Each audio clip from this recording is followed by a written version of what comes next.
St. Petersburg in the February twilight, snow drifting slowly over the frozen Neva River. The sky, tinted pale violet, softens the golden spires of the Admiralty and the distant dome of St. Isaac's Cathedral. Carriages glide along Nevsky Prospect, their bells muffled by the hush of the cold. On Zemenskia Street, a granite apartment building rises among others, its tall windows glowing with candlelight and the quiet flame of kerosene lamps. Inside, the Rosenbaum family settles into their evening. The year is 1905, and in this serene corner of the Russian Empire a baby girl has just arrived, named Elisa. Her earliest world is the gentle warmth of the hearth, the lace curtains framing the snowy city, and the soft murmur of a household at peace. Within the apartment, high ceilings are adorned with intricate plaster moldings and parquet floors catch the amber light. The father, Zinovy Rosenbaum, a methodical pharmacist, moves quietly among his bottles and journals.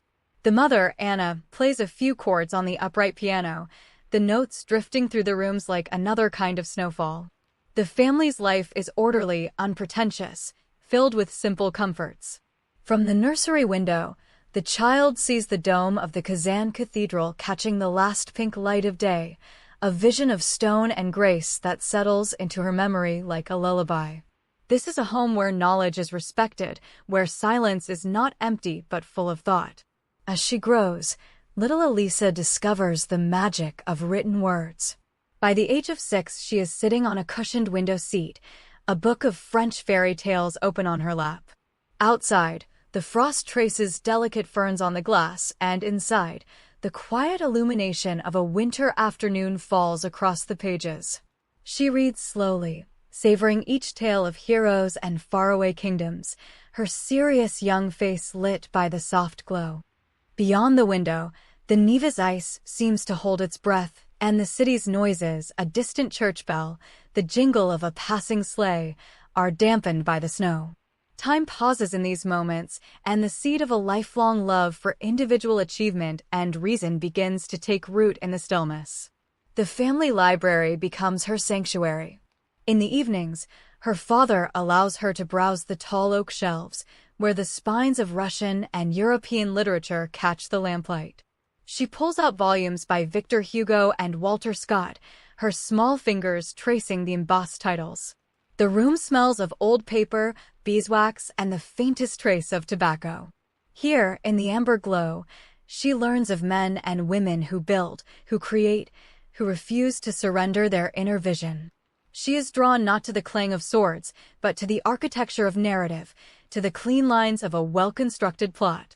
Outside the library window, the snow continues its silent descent, insulating this small universe from the stirrings of the wider world. Her mother's piano practice provides the soundtrack of her childhood. Most afternoons, gentle etudes by Chopin or the soft melodies of Russian folk songs echo through the apartment. Elisa sometimes sits on the carpet near the instrument, watching her mother's hands move over the keys, the polished wood reflecting the daylight. The music is never strident. It weaves through the rooms like a calm current, binding the family together. The scent of fresh rye bread drifts from the kitchen, mingling with the waxed floors and the cool air from the slightly opened windows. In these ordinary rituals, a deep appreciation for order and beauty forms, a sense that life can be shaped, not simply endured. From her bedroom window, the cityscape offers a lesson in proportion and harmony. The Baroque and neoclassical facades along the streets display columns, cornices, and symmetrical windows that satisfy her emerging aesthetic sense. In the summer, the white nights cast a silvery, unending twilight, and she stays up late watching the pastel sky reflected in the canals. But winter remains her favorite season, the world reduced to essentials, every line of architecture crisply defined against the whiteness. Late one afternoon, a horse-drawn sleigh passes beneath her window, the driver muffled in furs, the harness bells making a faint, crystalline sound that seems to hang in the frozen air. It is a picture of quiet industry, and she stores it away as an image of human purpose. Inside her small notebook, the girl sketches not battles but buildings. She draws the Winter Palace with its long rows of windows, the rostral columns by the river, and imagined city squares where graceful arcades meet open sky. Her pencil moves slowly, deliberately, as if she is already designing a world of her own. She does not dream of escape, she dreams of construction. The light through the frost on the windowpane becomes a study in contrast, the sharp edges of her drawings balanced by the soft blur of condensation. No one disturbs her. Her parents recognize this quiet concentration as the truest expression of her nature. As night falls over St. Petersburg, the apartment grows still. The last embers in the fireplace glow a deep orange, and the heavy drapes are drawn against the cold. Elisa lies in her bed, the outline of her bookshelf just visible in the low lamplight from the hallway. The snow outside absorbs all sound, leaving only the soft creak of the building settling into the frozen night. She closes her eyes, her mind already tracing tomorrow's stories, tomorrow's sketches.